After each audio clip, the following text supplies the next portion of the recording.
Who is your favorite horror movie hero? Your pick for perfect, prevalent, proactive protagonist. We all have someone in mind. In 2003, Ray Weiss rearranged quite a few horror fans' favorite protagonist lists as he delivered his unforgettable performance as Jack Taggart Sr. Jack was a simple man given a complicated life, including the loss of his youngest son. His reaction to that loss was nothing short of legend. We are going to take a look at the man and the legacy awarded to him in 2003. Watch out.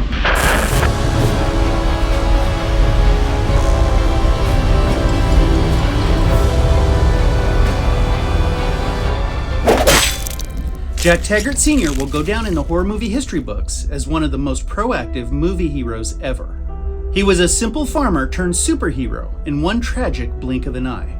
His world came crashing down, and while he pushed it back up, he attacked the monster that brought it all down. Jack Taggart Sr. is the horror movie paladin of his day, someone who fought for a greater cause and did it in style with no apologies.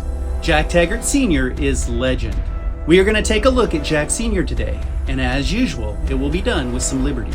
Some of what we're presenting is fiction, and the rest of it will be fiction, but fiction we already know and consider fact as part of Jeepers Creepers 2. Sit back and enjoy the story of Jack.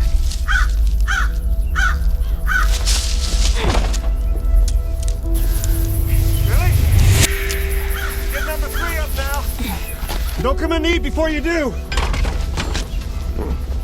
Jack was working his farm and struggling to keep his head above water. As his bills piled up, this day found him pushing poles into the ground, using his old post puncher 500.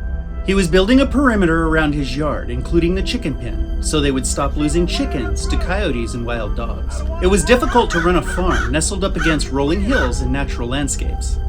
Every kind of wild animal was right outside his property line. On this particular spring day, there was one uncategorized predator on their property, and none of his flimsy fences would prevent that evil from invading their lives. Jack Sr. was up early every morning with a list of 50 things to do, and only enough time to accomplish 10. The first thing on his list every day was to wake up his 2 boys and get them going. As he sat at the kitchen table, he looked over his list. It read, roll call: Billy, feed, scarecrows; Jackie, trash, fix truck leak. It was hard enough to run a farm by himself, but to run a family single-handedly was almost more than he could stand. But the pace set by each new day kept his mind off his problems, and it was time to punch some posts. He glanced at his list and found his own name.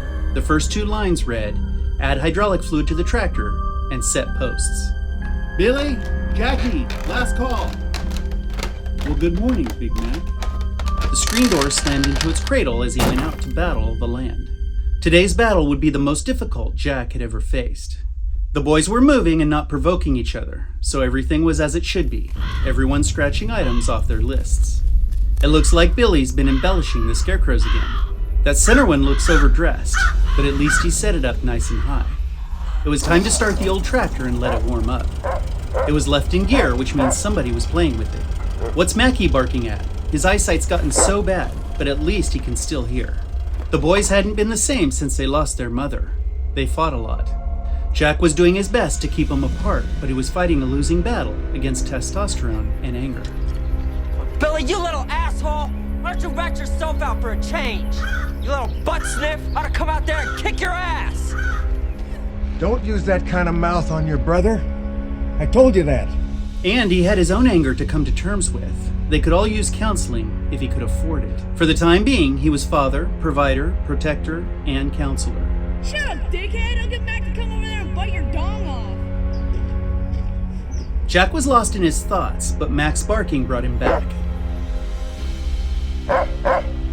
Yeah, go on, Mac. Go bite him in the ass for me, Mackie boy. He better grab the shotgun and see what kind of critter the dog was barking at. Maybe he could kill one of the predators that was killing his chickens. Jack found his way past the old screen door, into the house, and into the kitchen. Is that Billy? Yelling? Are they fighting again? He grabbed his gun while he was there and headed out to see what was going on. What's going on? What's got Billy? Is that a scarecrow that's got him? It can't be. Billy! Billy! Trip him, Billy! Come on, boy, let me catch up. I'm coming, Billy. Come on, boy, use your head. Billy! What? What has my boy? Jack was pushed back to a familiar feeling. He'd felt this way only a few years before. He'd pushed it so far down, but the feeling was back. The night Jack lost his wife seemed like a lifetime ago. Billy was only 5 years old. What could fly like that? It wasn't a bird. It ran upright like a man. Maybe that's what's been killing the chickens.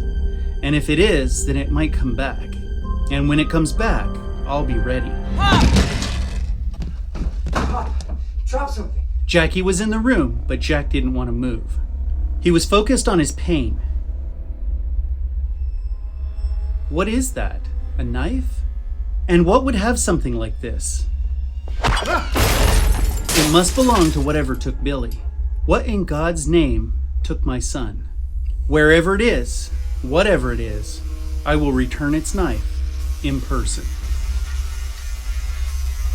Jack couldn't understand how an object could move on its own, but if it was haunted, it just might lead him back to its owner. Jack was fully committed to killing the thing, even if it meant the loss of his own life. It didn't matter anyway, since he was losing the battle emotionally on the inside. His wife was taken away from him, and now his son.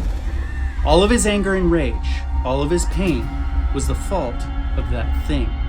He didn't deserve this. He'd worked too hard to be a good man. Whatever it was, no matter the cost, it was going to die.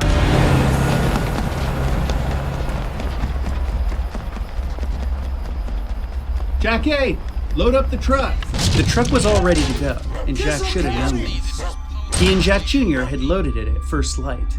Jack grabbed his shotgun and Jackie grabbed his lucky rabbit's foot, and they moved through the tired and dusty threshold before the old screen door slammed shut. They jumped onto the old country road that led out to the East 9, north. It was a solemn ride. Both Jacks were in shock. Jack was full of rage, and Jackie was afraid. Not afraid of the monster that took his little brother. Jackie was afraid of his father. Jack was fixated on his target. It was near, and it might lead to the return of his son. He knew he should alert the authorities, but he couldn't. It was a painful decision for him to make. For the first time in many years, Jack didn't feel like a good man. The kids on that bus were in danger, and they needed the authorities, but it didn't matter. All Jack could think about was the possibility of getting Billy back. And the right to kill that thing was going to be all his.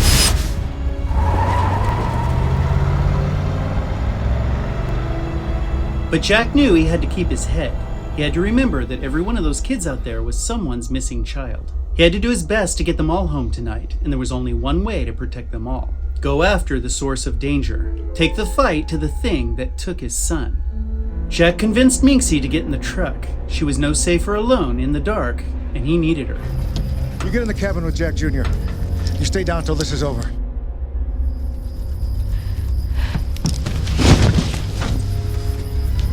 Get us to that bus.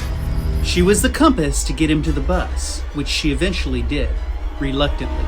They navigated around a country block until a dimly lit, ghostly silhouette of a long metal object sitting in the dark slowly came into view. It was ominous and foreboding, once full of life and excitement, now solemn, abandoned, and lonely. A dark place where something terrible happened. They were about 75 yards from the old bus. Jack told Jackie to stop the truck, turn it off, and cut the lights.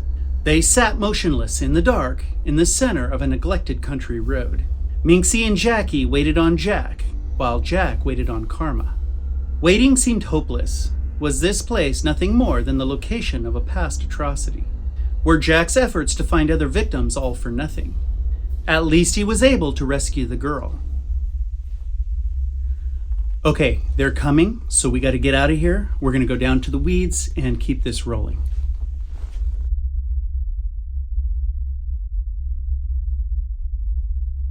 Do you see that? There's something moving on top of the bus.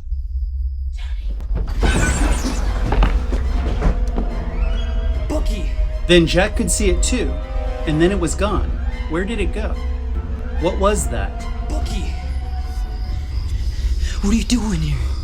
What are you doing here? And now something else. A glimpse of a shadow moving in the air, flying. Then again on the other side, Something large was flying around the bus in the dark. This was the moment that Jack had waited for. This was it. Start the truck, Jackie, and idle slowly in that direction.